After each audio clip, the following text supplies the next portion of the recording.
everyone. Hi, and welcome back to the Jack and Ian Show. We took a little bit of a break for the holidays and us being back home with family, but now we're back. We got another episode now. The NFL ended its regular season, and we're going to talk about the playoffs and what we thought of all the teams and how they ended the season. Ian will give us some postseason grades for all the teams. And then on top of that, last night we had the college football season come to an end with the national championship game. Georgia wins the national title for the first time in 41 years. Great game. We'll talk about that as well. And then we'll wrap it up with, so you think you know about some soccer.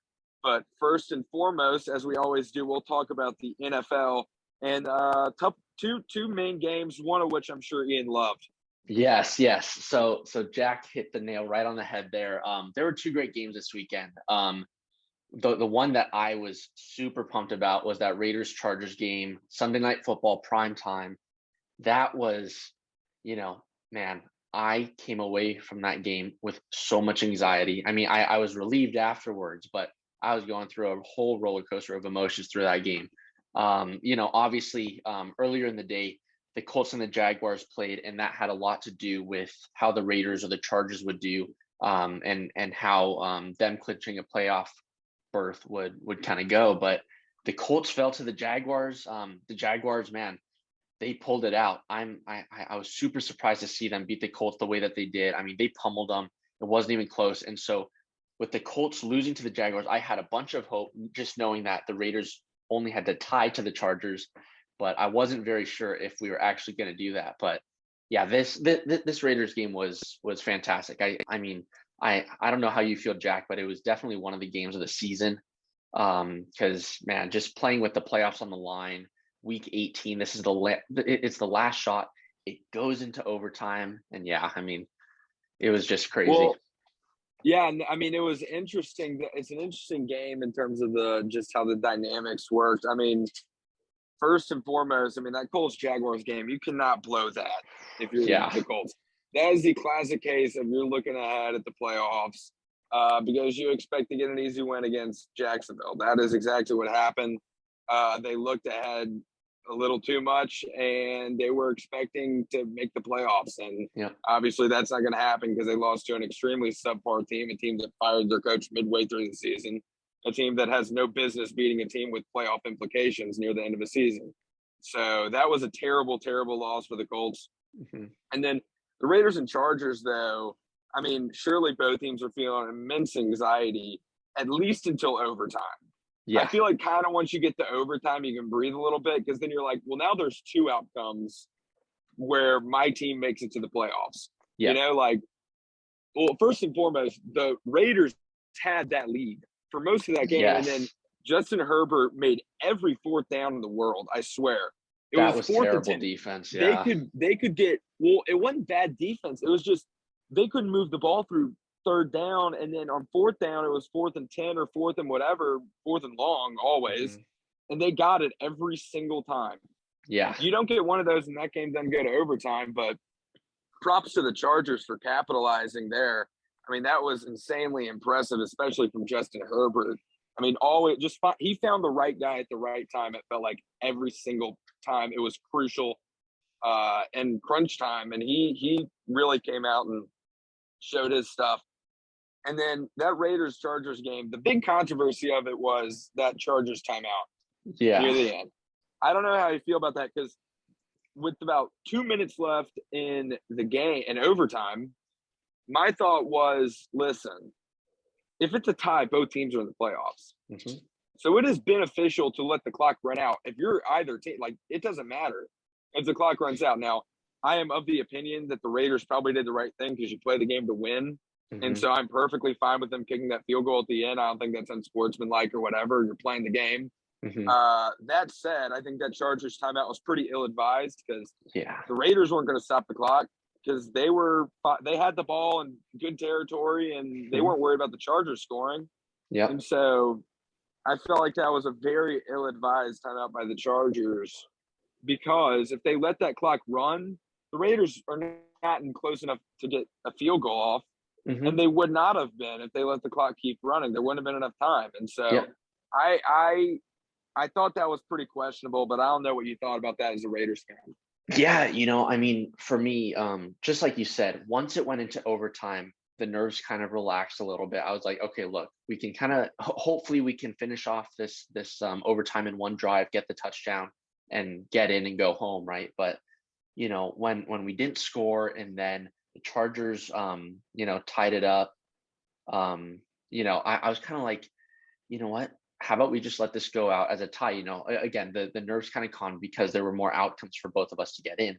And, Mm-hmm. going back to that timeout call, I mean, the thing is, the Raiders had the ball with about 34 seconds left. And, well, sorry, like more about 40 seconds. And the clock was running and we were running it down. We were probably, I think, maybe at the 40-yard line, something like that. And so we were letting the clock run down. There was a good 5, 6, 7 seconds where neither team took a timeout. And all of a sudden, when Brandon Staley decided to take that timeout, I mean, I was in shock just because that timeout essentially means, hey, I want the ball back because the Raiders have it on third down. I'm taking a timeout to stop the clock, and I want it back to try to score and get you out and keep you from going to the playoffs. That's what it told me. Just because there's no reason to take a timeout. There's 34 seconds left. We're at midfield. The clock's running, and you get in with a tie.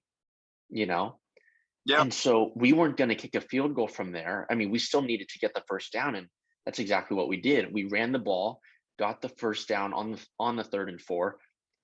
Derek Carr took a timeout with about 3 seconds left and kicked the game winner. So, I mean, obviously we'll never really know the truth, but I think that's kind of what happened was that the Raiders were willing to let it run down. And then once Staley took that timeout, Rich Bisaccia was like, you know what? If you want to play it this way, then look, we're going to go for the first down and kick the field goal and kick you guys out of the playoffs, So that just felt so ill-advised because, I mean, even if the Chargers do get the ball back, because y'all obviously would have punted to pin them in deep territory. Exactly. Even if they do get the ball back, you're talking about having to go 80-plus yards. Yeah. Just get a touchdown, but you're still talking probably 50, 60 yards to get into field goal range to where you'd be comfortable. And 30 seconds, that just feels so ill-advised. By that point, if you're the Chargers, you're playing for a tie. Exactly. It just doesn't make any sense why you would even want the ball back with that much time left, Like, it just felt like very, very bad clock management, not really understanding how the Raiders would perceive that timeout call, because it kind of felt like he was just throwing it away because he had it, Yeah. That's the feel I got. It kind of felt like he used it just because he had one to use, but like, you don't have timeouts are at your disposal, but you don't have to use them all. Use them at opportune times, not just because, and he used it just because it felt like, and it ended up really, really costing them that game because y'all might still get the first down, but the clock would have run out by then.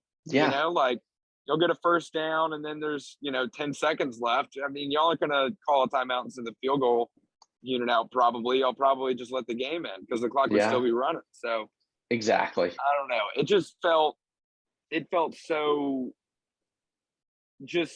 it felt like they were being far too aggressive when they should have just taken the tie and been like, you know what, we'll take the playoff spot. Yeah, exactly. And the thing is that was that there were many more situations before it got to around 30 or 40 seconds where maybe that's when you take your timeout. Not when Raiders are at, 45, 50-yard line where even if it's 4th and 1, you might as well just go for it. You're in no man's land pretty much, right? So yeah, I mean, you either punt it, give it to them, probably at their own 10, got to go 90 yards to get a touchdown, but maybe 55 yards for a field goal, I mean, right.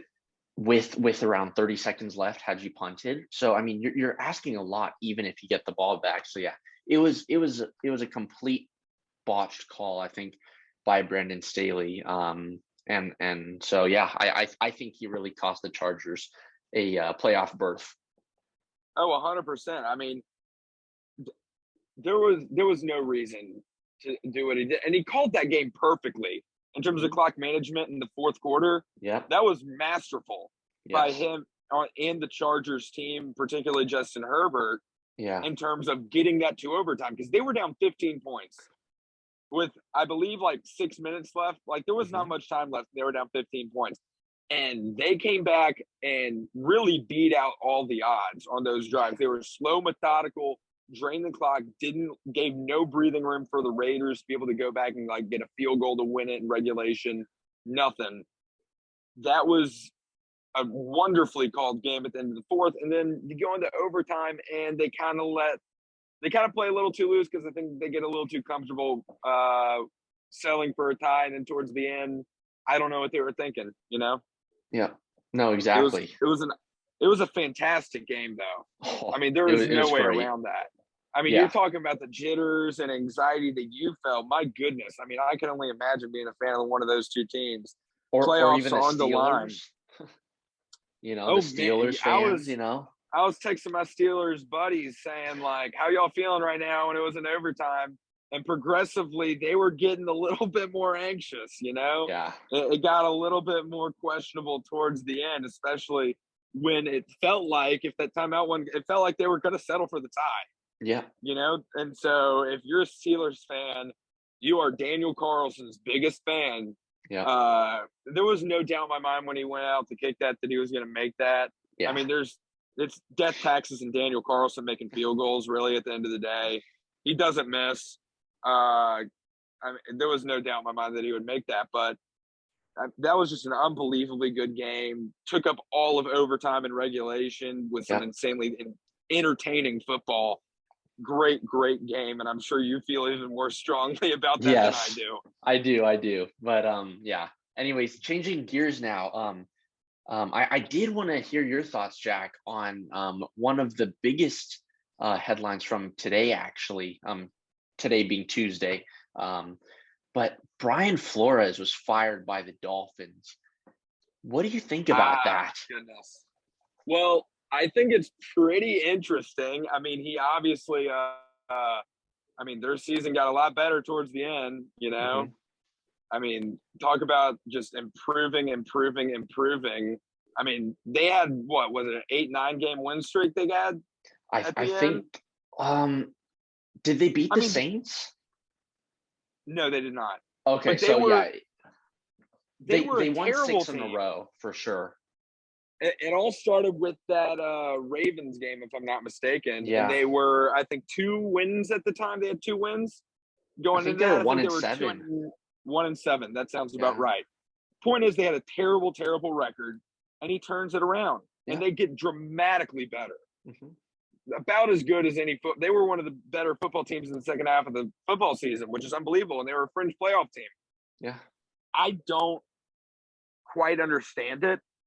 I think that at the very least, I understand he still missed the playoffs, but give him one more season to see what was the fluke, the Exactly. beginning or the ends, Give him one more season, really kind of see where he can take this team now that he kind of felt like he had a bit of a grip on it. And they're apparently not doing that, which I will say a lot of the times coaches get fired. This has happened a lot. For example, it could be him arguing with the front office over personnel. Yep. There was a Grizzlies coach probably like 5 or 6 years ago, Dave Yeager, who's since coached other teams like the Sacramento Kings and places like that. But Dave Yeager, he got the Grizzlies to the playoffs. He had some good teams, but he couldn't get along with Marc Gasol. And so it was either Marc Gasol or Dave Yeager. And on top of that, he couldn't agree with management. The management every draft wanted to draft their guy, but he insisted that they draft his. So a lot of the times there is a good coach in place, but management, that relationship matters a lot. So I think there could be a lot more to this, particularly when it comes to the relationship either with the owner or the GM or someone high up in management that we don't know about, or some story that has not broken regarding that. Yeah. I No, think no. that's very possible that there's a bad relationship somewhere. No, totally. And especially because again, it's like even if you just look at the season, right? Starting out with a terrible record, 5, 6 games under 500, then having this complete 180 turnaround of a season, it's like even if they were going about 500 throughout the year and still ended up with the record that they did, why get rid of him? He's here to Yeah. rebuild this Miami Dolphins team. And this rebuild is not going to be within 2 years. And so that's why I think you're probably right about it, was that there's so much more going on behind the scenes, because there's really no logical reason for the Dolphins to get rid of him based off of what he's done on the field, especially this season. It had to have been something Yeah. more behind the scenes that us fans just weren't exposed to. Yeah, this kind of feels a little bit more like NBA type of coaching move, because a lot of times in the NBA, coaches have a lot shorter leashes than they kind of can tend to do in the NFL. And on top of that, a lot of the times they will get fired even if they have a winning team, Yeah. because there's a lot of arguing that goes on. So this kind of gives me this. It's very reminiscent of a firing that would happen in the NBA, in terms of it was a fairly successful team by their standards, yet they're still let go at the end of the year because some other issues that were going on, probably, I would assume. I mean, there's no other explanation for it, really. I mean, he had the probably, top half in NFL team, top of the pack. I mean, why not give him another year? And near the end, they were one of the better NFL teams. Yeah. I don't understand it, really. That's the Yeah. only explanation, is that a relationship went sour. Yep. No, exactly. And I mean, as a Raiders fan, I guess I'm happy, because we do need a new head coach. So hopefully we will go externally and hire someone new. But anyways, though, moving on, because Sunday was the last day of the regular season in the NFL, week 18, we do want to bring you my NFL season grades. And obviously these are my season grades.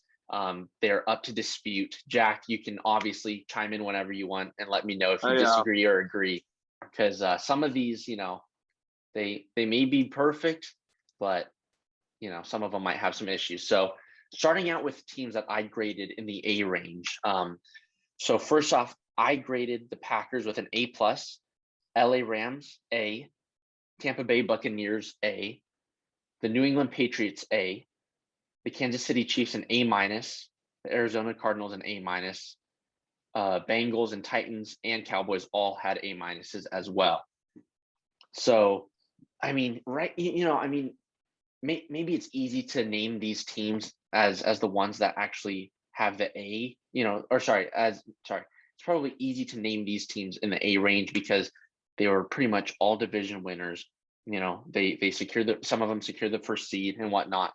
But I felt like some of these teams could have been ranked a bit higher. But for me, like when looking at the Cowboys, I gave them an A minus. I thought maybe I would give them a B plus or something, but they did end up having a pretty good season. It's just towards the end they kind of fell off a little bit, especially when it came to injuries and COVID with players.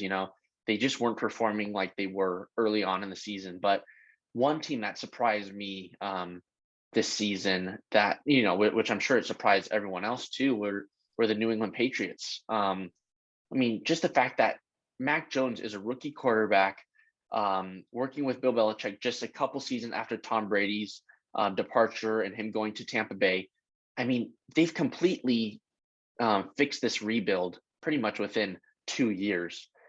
And on top of that, I mean, there's still work to be done in the Patriots organization, especially when it comes to their offense. But Mac Jones did a hell of a lot of work this year with not that many big targets.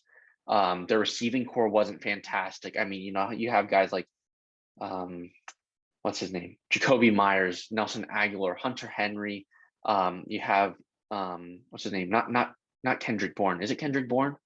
I think so. I don't know though. Yeah. But I mean, either way, right? It's not like you're supporting this rookie quarterback with all of these big name wide receivers, so it's an easy kind of team to get into.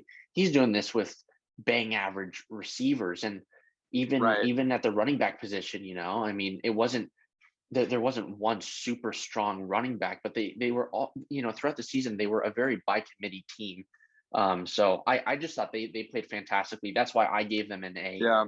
Considering where they were going into the season. Yeah, no, I like these a lot. The one thing I would change, I would swap the Titans and I would swap the Rams.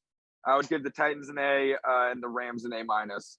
The Titans simply because they're still the 1 seed, even though they're literally without probably the best player in the NFL. Mhm. for the later half of the season, they were still able to win their entire, like, not just their division, but the conference. I mean, Yep. that is no small task without Derrick Henry, who is an elite running back. Near the end, it looks like they're going to get him back now, but I mean that is impressive to me enough to bump them up right to an A. And then with the Rams, I mean, they made a lot of moves this year, like Von Miller and guys like Mhm. that. And I think it's probably because they lost their last game of the season. They missed out on that one seed at the end. Yeah.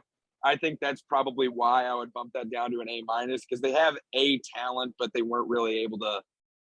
For whatever reason, I just feel like the Rams kind of just barely, slightly missed the mark here by not living up to their absolute potential, kind of Sure. like the Titans did.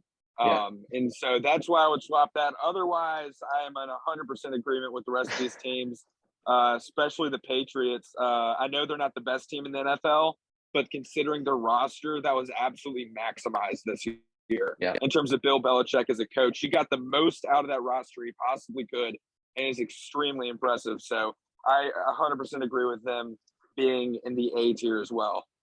Okay. Yep. No, sounds good. And anyways, moving on to the B grade category. So the first team that I'm gonna name here, I think maybe I'm being a little too critical about them, but I put the Buffalo Bills at a B plus. Um, I have a feeling not many people are going to be very happy with me, especially the Bills Mafia fans out there. But I don't know. I just felt, the Bills team, first of all, didn't change very much since last season. They had pretty much the same players, but they weren't as nearly dominant as they were last season. And I don't know. I felt like I expected a lot more out of them. Obviously, Stephon Diggs had a great season last year. Josh Allen had a great season last year. And so they're not going to mirror that exactly. But I don't know. For some reason, I wasn't as impressed with them as I was last season. So that's why I gave them the B plus. And now going down the list, the Colts, I gave them a B plus as well. They had a great season, but towards the end, they kind of dropped games here and there, and I thought that they could have done better. And then moving along, in the B range, just straight up B, I gave the San Francisco 49ers, the Ravens, and the Las Vegas Raiders a B. And then I gave the Chargers, the Eagles, the Steelers, and the Dolphins all B minuses. So Yeah, no, I agree. I think the reason the Bills and the Chargers are both here, obviously the Bills are in the playoffs, the Chargers aren't, but it felt like those rosters were far more talented than their record shows. And I think that was probably disappointing for both of us. The Bills have a fantastic team, but I understand why they're B plus. It makes sense to me. They are probably one or two wins less than I thought they would probably have at this point in the season. I thought they'd be a little bit better of a team. I thought Josh Allen would probably be one of the top two, like really up for MVP, like yeah, probably would win an MVP. And he has not quite lived up to that. And then when you look at the rest of these teams, I mean, I agree. These are all, for the most part, fringe playoff teams. They didn't quite win their division, but they're still pretty solid. So yeah, I agree the rest of the way through. Yeah, I mean, it just makes sense, especially with kind of the consistency of it. Raiders being B, Chargers B minus, for obvious reasons. We talked about it yeah, earlier in the show. That's yeah, a yeah, field goal yeah. difference right there. Exactly. Field goal I mean, difference. seriously, yeah. So yeah, those were my grades. I did want to talk about the Dolphins just a little bit, but Jack did touch on this earlier, but I gave the Dolphins a B minus as opposed to dropping them into the C plus range, just because this season for the Dolphins was a tale of two halves. They started out 1-7, and they finished with what, I think 9-8, right? Was it 9-8 Yeah, or yeah. okay? They finished with a winning record. So I mean, I felt like the way that they started, considering that they were 1-7 pretty much halfway through the season, the way that they turned it around, I definitely thought that they deserved to be in that B range. For me, I think Tua Tagovailoa is a great quarterback, but he didn't really live up to all the expectations this year. He still has a lot of room to grow. But you know what? I can definitely see this Miami Dolphins team now moving forward with the type of foundation that they have and being really top contenders next season. Even though they did get rid of Brian Flores, but that was my reasoning for putting them in the B range as opposed to the C range. But moving on to the C range, I gave the Atlanta Falcons a C, and I gave the Saints, the Browns, the Vikings, the Washington football team, and the Denver Broncos all C minus grades. And I did want to talk about two teams in particular here because I think they're very similar. And those are the Cleveland Browns and the Minnesota Vikings. I feel like these teams, their rosters are too good to be performing the way they are. I think less so of the Browns and more so of the Vikings. I think this has been the Vikings' problem for the last couple of years. They have a decent quarterback in Kirk Cousins. I mean, he had a really good year this year. His touchdown to pick ratio was really solid. They have Adam Thielen. They have Justin Jefferson. They have KJ Osborne there. They also have Dalvin Cook and Madison. So it's not like the Vikings are stretched, and it's not like they don't have a roster with any players. It's just, man, they can't get the job done.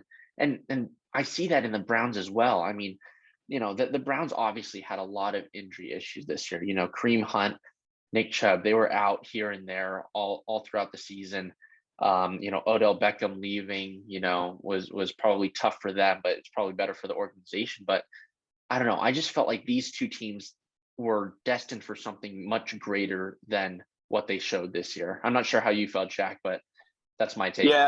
Yeah, no, I feel the exact same way when you look at those rosters. I mean, like you said, this has been going on for a few years now, it feels like. And obviously the frustration in Cleveland with Baker Mayfield and all these teams for the most part feel they're just kind of stuck in mediocrity.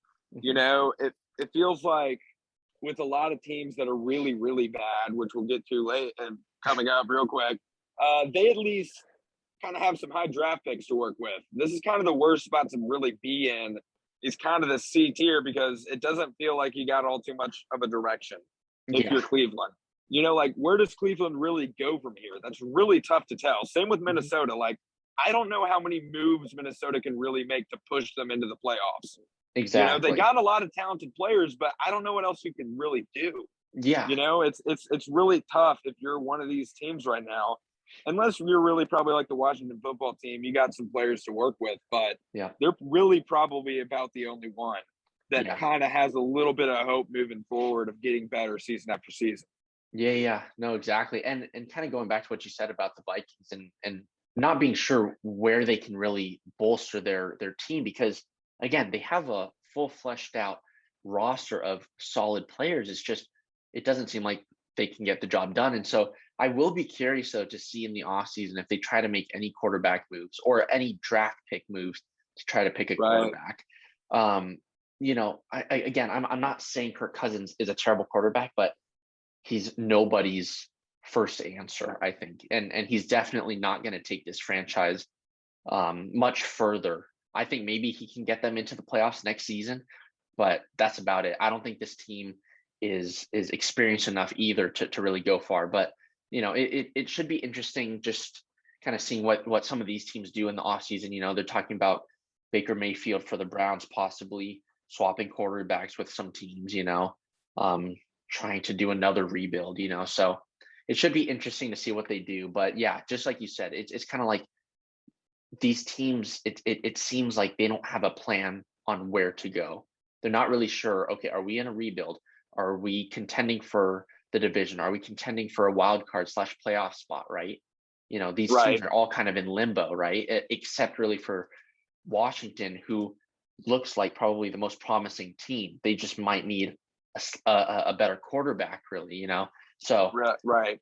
Yeah, I think that's the biggest issue with these teams that I put in the C grade, is that they just don't have really any direction to them right now. But hopefully next season for some of them they'll get better, but we'll see. Anyways, Yeah. moving on now to the D grade teams. So this is where it starts to get pretty similar, because we're moving down the pecking order. The teams that aren't doing well, they're going to get very similar grades. But again, Jack, feel free to chime in whenever you want. The Chicago Bears, I gave them the highest grade out of all the teams in this D category, and I gave them a straight up D.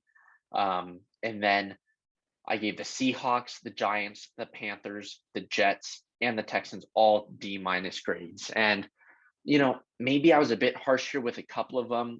Maybe I was a bit harsh with the Jets considering how poor they played last season. But I gave them a D minus just because, look, even though considering that they're in a rebuilding stage, it's still not good enough. And I don't think Zach Wilson really performed the way many people expected him to. I think people expected him to play better, but at the same time, you kind of have to understand, it's like, look, this guy has 0 targets to throw to really, and no Right. offensive line at that, so they're a very one-dimensional team. Kind of everything has to go through Zach Wilson.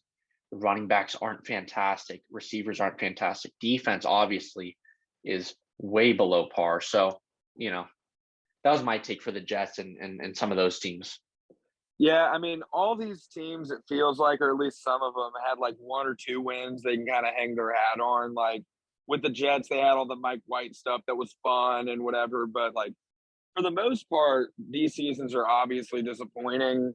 I mean, the Carolina Panthers and Seahawks, I'm sure and Chicago Bears, I'm sure all had higher aspirations. The rest probably knew this is where they were going to be. Yeah. So it's a little bit easier for them. But like the Seahawks, especially, I'm not sure many people saw them dropping this far. Yeah. Down this list. Most people probably would expect them to be around the B area. Yeah. And yet here they are. Yep. Exactly. And I mean, when I was looking at the Seahawks, it's kind of like I need to consider everything, right? Because going into the season, if someone told me that the Seahawks were going to be 7-10 or Yeah. 6-11, I don't know their exact record, but it's something like that. Yeah, which is bad. Yeah, I mean, if someone told me that going into the season, I'd be like, that's an utter failure. And so part of me was very close to giving them an F, and I actually think that putting them in the F category might be suitable, to some people as well, because it's an utter failure for this type of team to be to be this poor. Yes. So yeah. I mean, moving on. Sorry, go on. The one thing I will say about the Seahawks, though, is they are in a tough division. With the 49ers, Arizona, and I'm blanking on one other. It's what? 49ers, Arizona Cardinals, and the Rams. I mean, that is 3 other playoff teams they're having to play twice. So that is tough, but it's still really no excuse when you get down to it. Yeah, no, exactly. And I think that's kind of what made me, give them the benefit of the doubt and put them in the D minus, is just because of just that division was brutal, so but anyways, though, moving on to the last category, these 2 teams have a little bit to be proud of, but not too much. They both won this weekend, week 18, but the Lions and the Jaguars just had utterly terrible seasons. I mean, I think especially for the Jaguars, talk about hitting rock bottom, and then going even further down with Urban Meyer getting fired. I mean, talk about just not being ready for the professional industry. So yeah, I put the Lions and the Jaguars in the F column. I'm not giving them any benefit of the doubt. I think they were terrible this year, even though the Lions did beat the Packers. The Packers were playing their second team for the entire second half this on Sunday. So yeah, I mean, this was kind of these 2 teams are in very different spots, even though they're both in F. Mm-hmm. So with the Jaguars, obviously a bad season. The Urban Meyer experiment went terribly. Yeah. Even though they're a small market, they could not find a way to stay out of the news, which is a very bad thing. Yeah, at least in their case. Mm-hmm. The Jacksonville Jaguars, I don't know if most people knew they were a football team until this season, when they were in the news literally constantly because of some antics that were going on around that team, which is, again, not a very good thing. They did have they did get to play spoiler at the end of the year with the Indianapolis Colts, which is nice. Yeah. Give a little momentum going to the off season.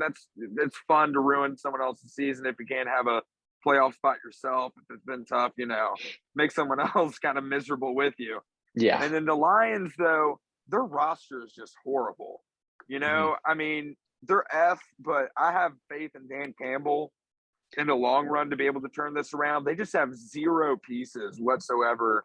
They have Yeah. zero players. So the fact they even got a few wins, I think, is pretty impressive considering the roster that they had. Yeah. No, exactly. And again, I think Dan Campbell is their man for the future. And I really felt right when Dan Campbell, stepped in there, there's a change in the culture there as well. Again, I think the commentators, or sorry, the broadcasters were talking about it. The Lions could have lost and gotten the number one overall pick, right? But Dan Campbell's a winner. He's going to instill that winning mentality into the team, even if they're going to lose the number one pick, right? And it's Right. something to be proud of. It's the last game of the season. Even though it doesn't mean anything in terms of the standings, it's more just a team win, just because of the type of season that they had. So no, I think Dan Campbell has done a good job there since he's gone in. But yeah, and with that, folks, those are my final NFL season grades. And the season ended on Sunday, but it's going to be ramping up pretty quickly because this Saturday, Sunday, and Monday we've got some big games for Wildcard weekend. So Jack, we're going to do a rapid fire of both of our wild card picks. So Yeah. starting off with Saturday, Raiders and Bengals and Patriots and Bills. Who goes in? Man, I hate to say it to you, but I got the Bengals. Joe Burrow is too good a quarterback. He's been in big moments before. I mean, leading LSU to a national championship. I think he's built for it. It's obviously at home for them. So I got the Bengals. I hate to say it to you, though, but It's all I think right. it's It's all true. right. It's okay. You don't have to worry too much. And then how about the Patriots and the Bills? Man, this one was kind of tough for me. I'm going to be Yeah. honest, because obviously Tom Brady's not there anymore, but the Patriots have owned the Bills. I mean, for so long. And man, it's tough for me to bet against Bill Belichick in the postseason. So I'm going to go with the Patriots in this one, even Yeah. though they will be on the road. Good call. Good call. Yeah. I can definitely agree with you on that one, but I have to stick by my Raiders. I think they're going to go into Cincinnati, and I think they're going to surprise everyone. Cincinnati has targets everywhere. They have a solid running game. They have solid wide receivers, a great quarterback, but I think the Raiders are coming off of a pretty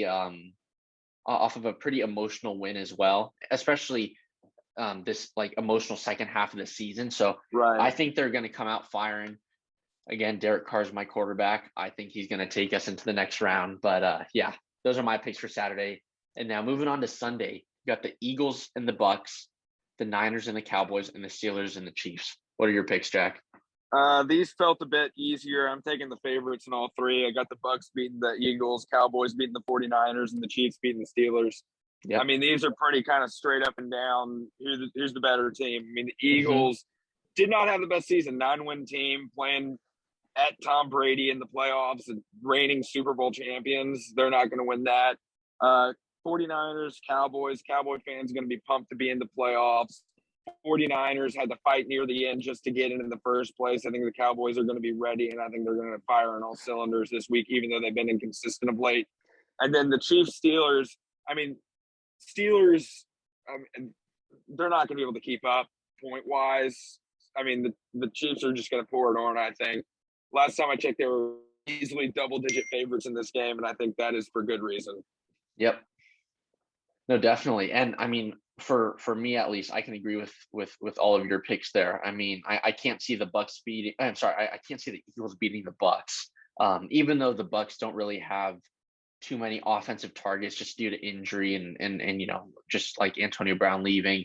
But I think Bucks, Cowboys, and the Steelers. I'm sorry, the Bucks, Cowboys, and the Chiefs are all gonna go through.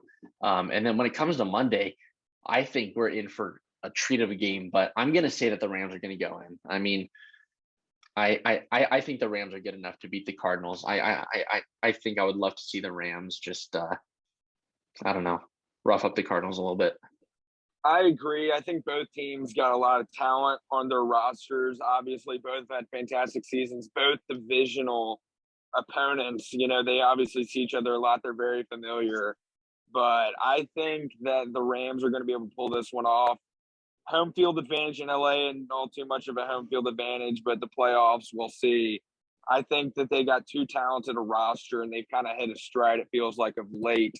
I got the Rams, even though they didn't win their last game. I think they're going to be able to come out and kind of fix that. Yep. No, for sure. And now looking far down the line, right now we're just getting into wildcard weekend, but give me your Super Bowl picks. Who are the two teams that are going to be in it, and who is your winner? Man, I've thought about this, and I kind of am going, why mess with the favorites? The number one seeds. I think the Titans are going to make it. I think that is kind of because the reason I talked about earlier. They got so many weapons, and they've been awesome without Derrick Henry. Mm-hmm. And now you're getting the best running back in a long time back. Yeah. Like, they're going to be an explosive offense, and they got a solid enough defense this year. I think they hit their stride at the right time. I think they make it to the championship and then the Super Bowl.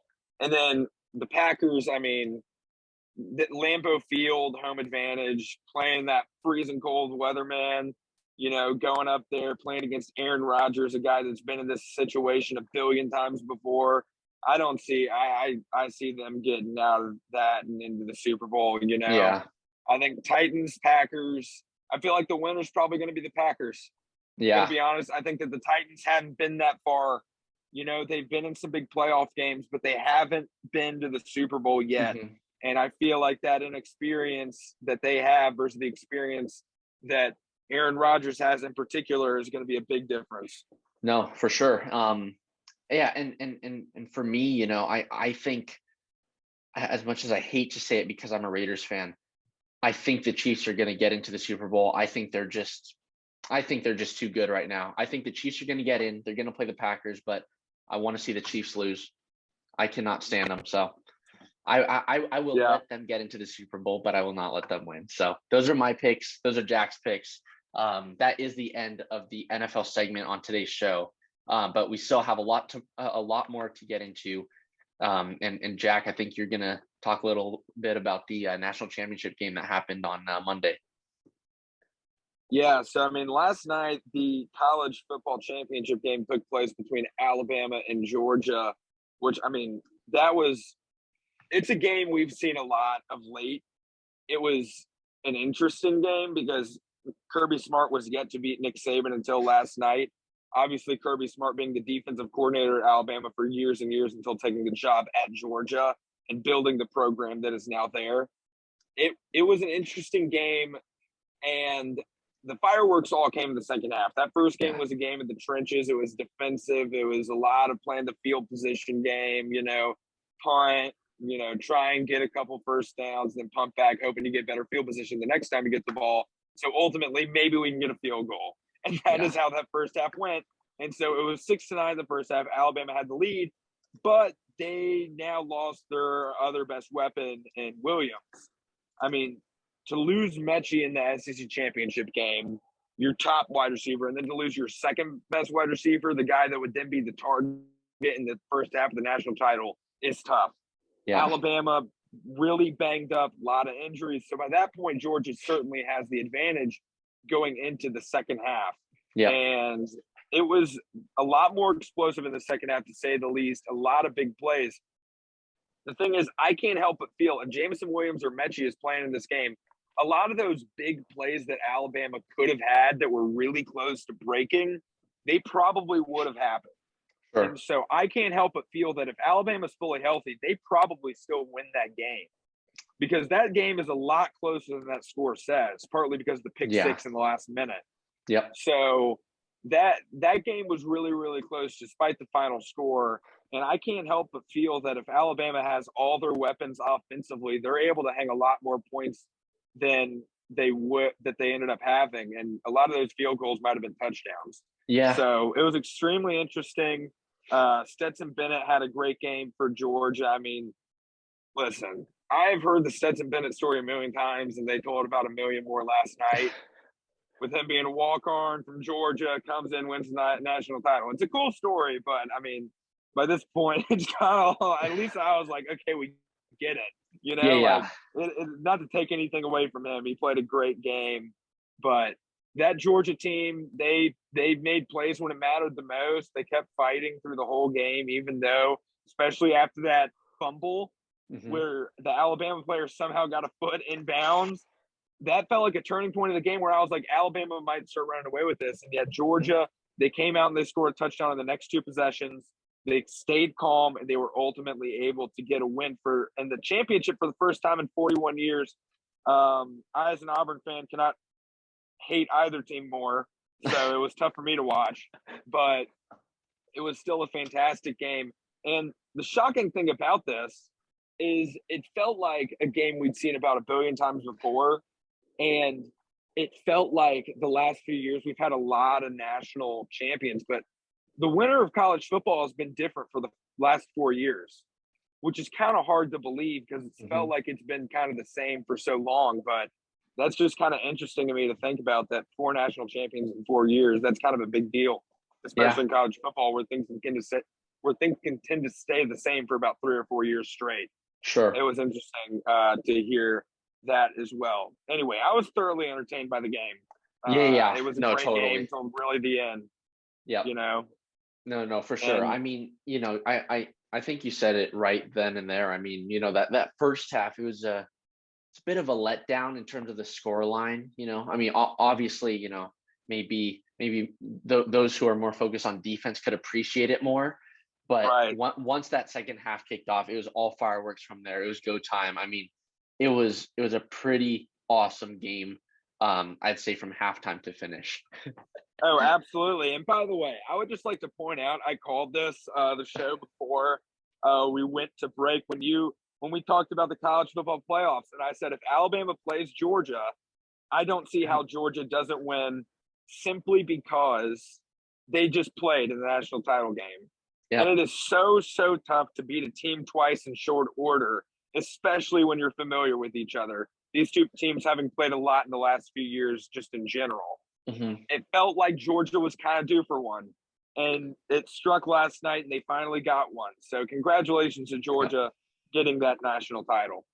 Yeah, no, definitely. And again, I'm not a big college fan, but I'm sure for those who watch college football year after year after year, it is kind of nice to see someone else other than Alabama win it.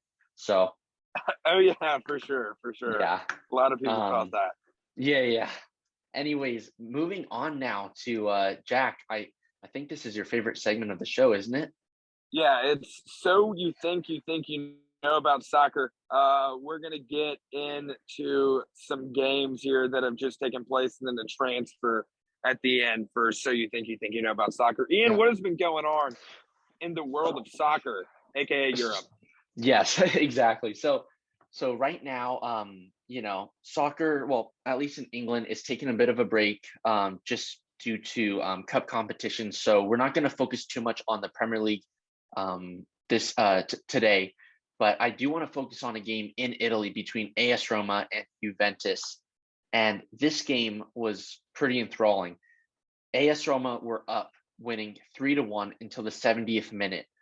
Then, out of nowhere, within 7 minutes, Juventus scores 3 goals. Manuel Locatelli scores in the 70th minute to make it 3-2.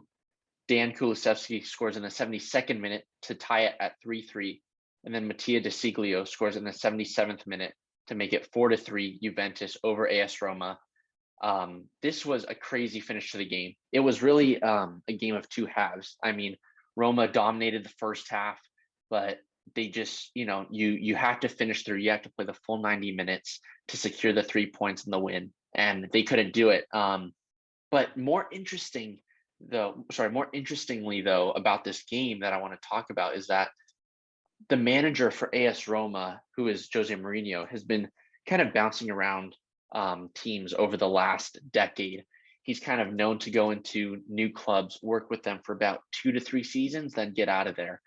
And so it's kind of interesting to see what he said after the game because obviously Jose Mourinho, the AS Roma manager, he was on the losing side of things, and excuse the graphic language, but he said this in a press conference. He said, in quote, "At the end of the day, when you're in the shit, you get back on your feet and find your character. But there are people in this locker room who are a bit too nice, a bit too weak."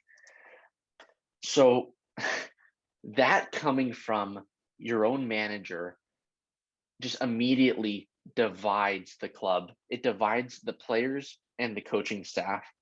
And this is something that Jose Mourinho has done in the past. I mean, historically, whenever things go south for him and his teams, he is always the first person to point the finger at the players instead of owning up and taking responsibility for himself. And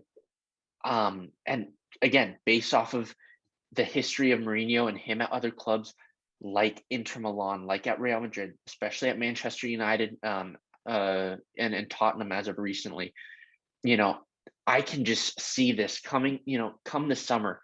I think Jose Mourinho is going to get out of there. I don't think this is going to go well with the fans in Italy, especially the AS Roma fans, and I don't think this is going to go down well with the players at all. So I just think it's interesting how a manager can feel so entitled to say that about his players, especially when you know that players thrive off of confidence. It's like, okay, they understand they just botched this game, but you putting the blame and throwing your players under the bus is unacceptable as a coach. So that was a pretty big red flag for me.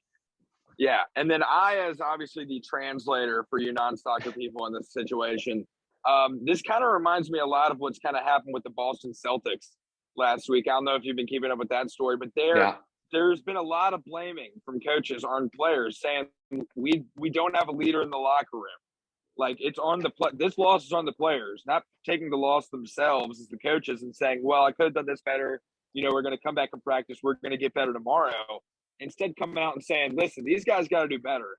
Like, at the end of the day, I can only say so much, which is true to an extent, but at the same time, that's not necessarily what a coach should be saying in a press conference. That doesn't seem to be the best way of building a winning culture from what I have seen. Exactly. No, totally. And I mean, when looking at the standings as well at in the Serie A, I mean, Roma and Juventus are right next to each other. Juventus is 5th, Roma is 6th, and this was a huge game that AS Roma lost. So I mean, it's understandable that Jose Mourinho is going to be pretty pissed that they gave up a 3-1 lead and lost 4-3. But making these comments isn't going to help anything. You kind of like tainting the team and staining them with these comments saying you're too weak, you guys are too nice, you guys aren't able to get down and dirty and kind of get into the grittiness of the game and pull out a win when you need to.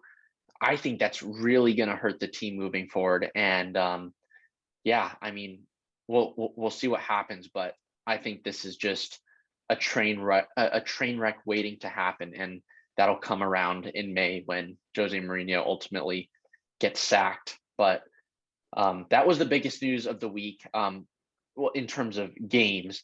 Now, in terms of transfers that have happened, there have been some pretty big names being tossed around, and one of which is Felipe Coutinho. Felipe Coutinho obviously was a huge star with Liverpool in the Premier League about three and a half seasons ago.